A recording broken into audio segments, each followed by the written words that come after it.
Alright, I know what you're thinking. Rosey, why do you decide to go back and play a medieval point and click simulator over the multitude of other amazing games that are out right now? One word: nostalgia. Recently, I've been playing mostly competitive shooters like Valorant, Rogue Company, etc., and frankly, I was feeling really burnt out. I started to think of different games I could play to switch it up a little. First thing that came to mind: Old Faithful, Old School Runescape. Where did that bring you? Back to me. I've been playing RuneScape off and on since roughly 2006. For reference, that's when Hips Don't Lie by Shakira came out, Pluto was no longer deemed a planet, and Google bought YouTube for over $1 billion. So yeah, it's been a while. I've been hearing for years that the game is either dead or dying, which is weird because I noticed the Reddit has over 500,000 members and is incredibly active, which brings me to my point. This game is still so much fun and the community is still thriving after all this time. In fact, at the time I recorded this, there were over 100,000 people playing, which I think is incredible for a game that came out in 2001. The game is still constantly getting updates. They even have a news and updates page on their website where the team shares information about things like new game modes, new quests, or even award ceremonies. A lot of these updates to the game are polled and voted on by the players, which I think is an awesome move on their part.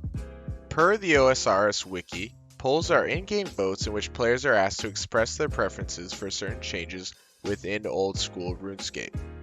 Only members with a total level of 300 or above, and with a minimum total play time of 25 hours, can participate. They've made the game simulate a real democracy, with players having to actually go to a polling booth in-game and vote on whether or not a change will occur. Not only that, they've set a minimum to vote to ensure the player actually has some stake in the change. To be fair, sometimes the devs implement something without polling it and call it an integrity change, which can be annoying, but I'm honestly surprised the majority of games don't copy this model. I think it's a great way to make the game as best for players as it possibly can be. My favorite part about this game has no doubt been the PvE. One of the skills you can train is called Slayer, and it revolves purely around the PvE aspect of the game. As you can imagine, the skill is centered around slaying various monsters, and these monsters are assigned to you in the form of tasks by various NPCs called Slayer Masters. As you progress in Slayer, the monsters you face will become more difficult, but the rewards you will earn increase. Slayer also helps you unlock new monsters to fight that you would otherwise be unable to experience. I do really like how the skill gives you structure on what you should go fight, instead of aimlessly having to decide what to do next. Speaking of skills, the skills in Old School go up to 99, and if you love the grind, you will love this game.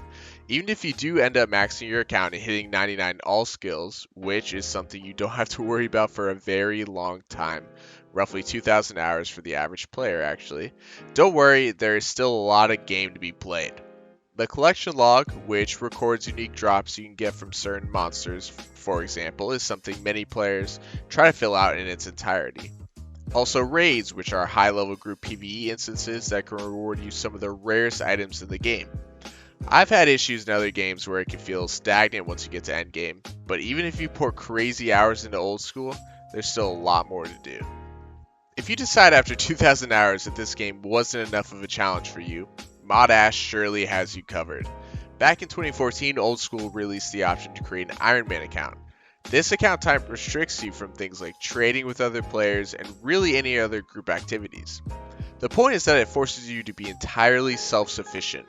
And if regular Iron Man still isn't enough, there is a hardcore Iron Man option where you only have one life, and if you die, you revert back to a normal Iron Man account.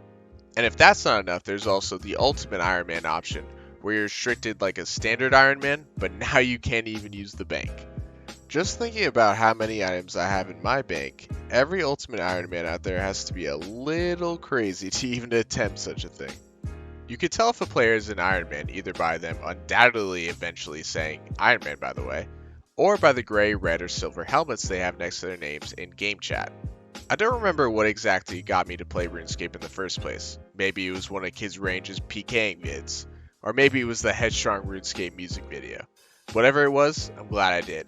If you're watching this and are trying to decide whether you should jump into Old School RuneScape, do it. The game can be tedious at times, I'm looking at you, Ruin Crafting, but the positives no doubt outweigh the negatives. If you're brand new to it, no worries. There are a ton of clans to join and everyone is surprisingly accepting and helpful to newcomers. I've had a ton of fun with this game over the years, and whether you're new or a seasoned vet looking to get back into it, I'm sure you're going to have a good time as well. Also, if you're new to the channel and enjoyed this video, consider giving it a like and comment below on if you'd want to see more videos like this one. Thanks for watching everyone, and we'll see you for the next one.